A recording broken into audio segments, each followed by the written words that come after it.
ए अली बिन हुसैन, तमाम सर नेजों पर मौजूद हैं, लेकिन अब्बास का सर नेजे पर नहीं रुक रहा। 11 मुहर्रम की दोपहर को तमाम सरगर्दनों से उतार करे उबन साद के हुक्म से शिमर मलून सरों को नेजों पर चढ़ाकर जानिब कूफा निकलता है, लेकिन पैकर वफा हजरत अब्बास का सर नेजे पर नहीं रुकता और बार बार नीचे गिर जाता है। शिमर परेशान होकर हजरत ज़ैनुल आबदीन से पूछता कि अब्बास का सर नेजे पर क्यों खड़ा नहीं हो रहा। यहां जो वजह इमाम ने बयान की उसे सुनकर आपकी चीखें निकल जाएंगी।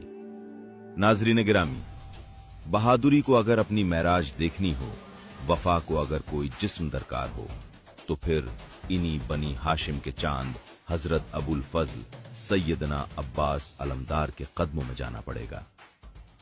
सैयदा फातिमा सलामुल्लाह अलैहा के बाद अमीरुल मोमिनीन हजरत अली शेर खुदा ने 10 साल तक कोई शादी न की। अपने प्यारे भाई हजरत अकील के वास्ते से हजरत अली ने उस वक्त के बहादुरी के लिए मशहूर कबीले की एक बहादुर और पाकबाज औरत से शादी कर ली। किस्मत देखिए कि आपकी दूसरी बीवी का नाम भी फातिमा बिनते हिजाम कुलाबिया था। आपको उम्मुल बनीन यानी 4 बहादुर बेटों की मां का लक़ब दिया गया। ये चारों बहादुर करबला में अपने भाई का बाजू बने और उसी रेत में शहीद हुए। उन चारों में सबसे बड़े बहादुर, साबिर और वफादार हजरत अब्बास हुए।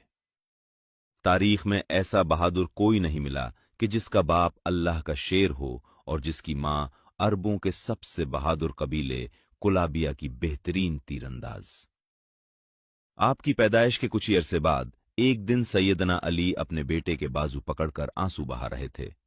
हजरत उम्मुल बनीन ने देखा तो रोने की वजह पूछी, जिस पर मूला अली ने फरमाया, मैं उस दिन की याद में आंसू बहा रहा हूं कि जब ये बाजू अपने भाई की मदद करते हुए कलम हो जाएंगे। ये सुनकर हजरत उम्मुल बनीन ने भी खूब आंसू बहाए। सैयदना अब्बास ने अपने भाई सैयदना हुसैन के साथ ही परवरिश पाई। आपका पहला इम्तिहान तब शुरू हुआ कि जब आपने अपनी जवानी की 14वीं बहार में कदम रखा तो आपके वालिद मौला अली को बेदर्दी से शहीद कर दिया गया। बस उस दिन से आपके नाखत्म होने वाले इम्तिहानात शुरू हो गए। हजरत अब्बास का दूसरा इम्तिहान तब था कि जब आपके भाई सैयदना हसन को जहर दे दिया गया और आपके जनाजे तक परतीब चला दिए गए। यहां तक कि हजरत हसन का जनाजा लोगों को ना पढ़ने दिया गया।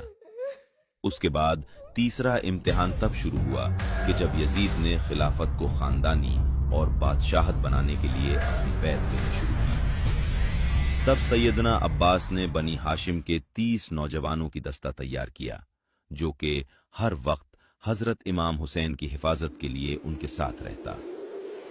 चौथा इम्तिहान तब शुरू हुआ कि जब करबला की तपती रेत में बनी हाशिम के खेमे नस्ब हुए। बसरा और कूफा का गवर्नर इब्ने ज़ियाद जानता था कि जब तक अब्बास करबला में मौजूद है मेरी फौज फतह नहीं पा सकेगी। इसलिए इब्ने ज़ियाद ने मक्कारी से ये चाल चली कि उसने अपने कमांडर शिमर को 4000 की फौज देकर अपने खत के साथ अब्बास की तरफ रवाना की। शिमर जब करबला पहुंचा तो पहली ही रात नाकाबंदी के बाद उसने हजरत अब्बास की खुफिया मीटिंग की। इब्ने ज़ियाद का वो खित्ता दिया कि जिसमें हजरत अब्बास और आपके 3 भाइयों के लिए अमान नामा था। अब्बास अलमदार ने इब्ने ज़ियाद के अमान नामे को फाड़ते हुए तारीख अल्फाज फरमाए, हुसैन भी मेरा भाई है। तुम चाहते हो कि मैं अपने भाई से गद्दारी करूं? ऐसा हरगिज नहीं होगा। ए शिमर, अगर तुम में हिम्मत है तो मुझसे यकतरफा मुकाबला करो। लेकिन यह हो ही नहीं सकता था कि कोई अकेला हजरत अब्बास के सामने तलवार लेकर आ जाता। अब जब शहादतें शुरू हुईं तो अब्बास सबसे पहले हाजिर हुए और अपने भाई से फरमाया, मेरे आका, मुझे इजाजत दें कि मैं सबसे पहले मैदान में जाऊं, क्योंकि मैं आपकी तकलीफ नहीं देख सकता। मैं तो उस मां का बेटा हूं कि जिसने अपना नाम फातिमा इसलिए बदल लिया कि कहीं मेरे अली मुझे आवाज दें तो हसन, हुसैन और ज़ैनब को अपनी मां की याद ना आ जाए। सैयदना हुसैन फरमाते हैं, अब्बास, ये कोई मुकाबला नहीं है कि जिसमें तुम बहादुरी के जौहर दिखाओ। ये तो अहले बैत के सब्र का इम्तिहान है। यहां अब हिम्मत रखनी होगी। एक सुबह जब हजरत अब्बास खीमों का चक्कर लगा रहे थे तो हजरत इमाम हुसैन की लौडली साहबजादी सैयदा सकीना ने अपने चचा अब्बास से कहा, ये खाली मुश्कीजा देखिए। चचा, मेरे असगर ने 3 दिन से पानी नहीं पिया।